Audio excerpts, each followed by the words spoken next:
Leicester City 1, Tottenham Hotspur 1. Let's dissect that match because there is a lot to talk about. I mean, that performance was literally two halves.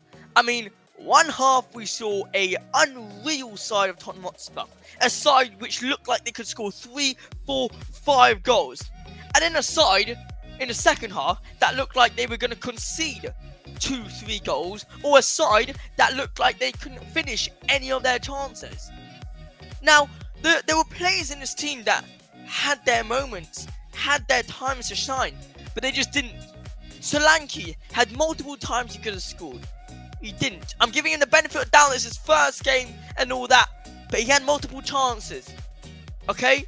Bentancur, he had a couple of chances he could have scored. One in particular where he placed it top right or top left keeper, and it was an easy save. There were multiple times where we could have scored, but we didn't.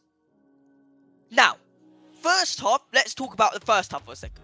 First half, we were a team, like I said earlier, that could have scored 3, 4 goals. Our wingers were doing very, very well. Our midfielders were nicely, passing around the ball. The striker, Solanke, was even dropping deep a little bit, interacting with the ball, going back up, ready. Porro, Udogie were getting involved as well. But then, second half, Leicester City found out the way to break Tottenham. And the way they did it was they stuck onto their man very, very strongly. So they put on pressure at the top, okay? They put a lot of pressure at the top on Vicario, on Van der Ven, on Romero, on Porro, Udogie, when we were playing out from the back. Which caused us to just not really know what we were doing. Then, for example, if we were to break that line and we got to the wingers, Son would go all the way to the byline and just not put in a good enough cross. Or Son would go all the way to the left, onto the line, not the byline, all the way to like where the throw-in is, and just pass it back to Maddison. At that point, you would be like, alright, Maddison, go on, put in a cross. Put in a cross, come on. You put it in the first half, you put in a decent cross. Porro scored. Let's do it again in the second half. But no, Maddison didn't do that. They tried to create the perfect goal. I'm going to get onto Johnsson in a second because I think he was absolutely awful. But then, you have players like, in my opinion, I feel like Bentancur and Sarr. They were very calm on the ball, which I liked. I liked it. They were good. They looked like they knew what they were doing. But then second half, they didn't really know what they were doing. It was a bit bizarre.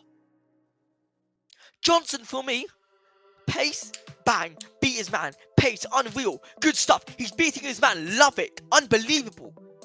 But then, he needs to put in a cross. He doesn't put in a cross.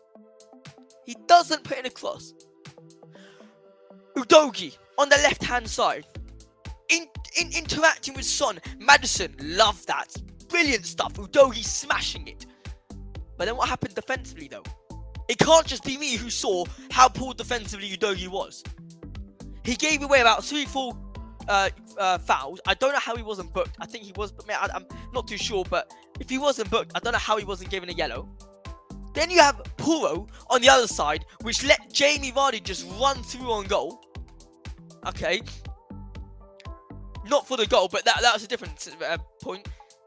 Porro defensively was not great the other day, but attacking-wise, he was good. Attacking-wise, he was getting into it, loving it. That's what I'm saying, it's a mixed emotions. The goal, though, let's talk about the goal. First of all, it's poor defending by Udogie, not killing his man straight off. Poor defending from Udogie. Then Romero goes inside the box, and Porro forgets to follow. So it's kind of Romero and Porro's fault, and they leave Vardy completely open in the middle of the box, 2 meters away from Vicario.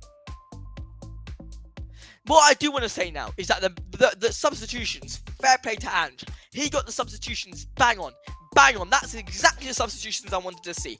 I wanted to see Kulusevski come in the middle. He needed to maybe maybe in hindsight he should have started Kulusevski, but it was nice to see that he brought on Kulusevski because the physicality that Kulusevski provides is exactly what we needed in that midfield versus Leicester. Kulusevski was brilliant. I think he had the most touches in the opposition box. Was second most in the whole match day run. I think he had a couple behind Saka. But Kulusevski was brilliant when he came on. For me, I think I would rather start him now on the right-hand side than Johnsson. And I've said this all the time. I'd rather start Kulusevski as a right winger than Johnsson, simply because I think Johnson's much better off the bench. Now, Kulusevski, he's had an amazing pre-season. Banging goals, assists, starting great up front. I think we can see a lovely duo, essentially, him and Solanke. I'm not saying they should start both of them at striker, but I think if Kulusevski starts as a right winger, that could be looking good. Or if Kulusevski starts as a potential central midfielder, that could look good. Lucas Bergvall came on as well, another brilliant midfielder. He had some good highlights. He had some very good highlights. But I just want to talk about one specific occasion, and that was he got the ball in the right back position, and he kind of got cornered off. He lost the ball in a very dangerous situation, and I think Leicester had an opportunity and they missed wide. Vicario runs and starts shouting and completely yelling at Bergvall. Do you guys think that was okay by Vicario? Like, for me, I think it was totally reasonable. Totally reasonable from Vicario. You need to make sure Bergvall is on it. I don't care how old he is. He's not that type of person that's going to lose confidence over that. And Bergvall needs to understand, if he wants to play in the Premier League, the standards that Vicario is expecting from him are the standards that we need. Bergvall needs to know, it doesn't matter if he gets cornered off, kick it out. Kick it out to the throne for all I care. Do not do those stupid things and let the opposition just take the ball off you. It can't be like that. So, if we would have conceded, all the Tottenham Hotspur fans would be like, oh yeah, sure, Vicario is completely not in fault for that. It's Lucas Bergvall. Vicario should 100% shout him. But now that we didn't concede, everyone's like half the fan base are like, oh well, Vicario shouldn't be shouted. What? No. Apart from that though, I think Bergvall looked very good. He looked lively in the midfield. He really tried to progress the ball forward. Something that we lacked from Maddison and Pape Sarr in the second half. Archie Graves, another player who came on as a CDM, looked good. Looked very good. I mean, I'm trying to remember he looked calm on the ball. He looked good. Dove into a couple of tackles. Yeah, overall, I would say he was alright. Again, I wouldn't want to start him, but I think it was alright. On that right-hand side, we had Jed Spence coming in for Pedro Porro, who did come off injured. I'm not sure how bad the injury is, but Jed Spence, again, it was too short for me really to explain how his performance was. If I had to go around in general, I think he was alright. He had a couple nice moments with Romero, with that outside foot pass he likes to do and go run. But I'd like to see a bit more progressive ball from them. Now, Bentancur obviously was injured very, very badly. Hopefully everything's okay with him. Us at Spurs Live, we're sending him best regards. Right hand side we had Timo Werner. Again, didn't see much of him when he came on. Mostly he was just not good. My problem with these wingers though, lads, is that they don't put in a cross. They do not put in a cross, and I don't understand why they don't put in a cross. You got Solanke in the midfield who's ready to header that in, but no, they don't want to put in a cross. Why? Why is that the occasion? I don't understand.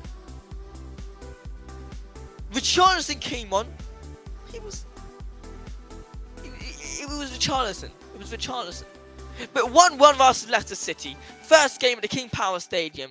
I would not take it. I think we should have a win on us. We should be 3 points, but we're not.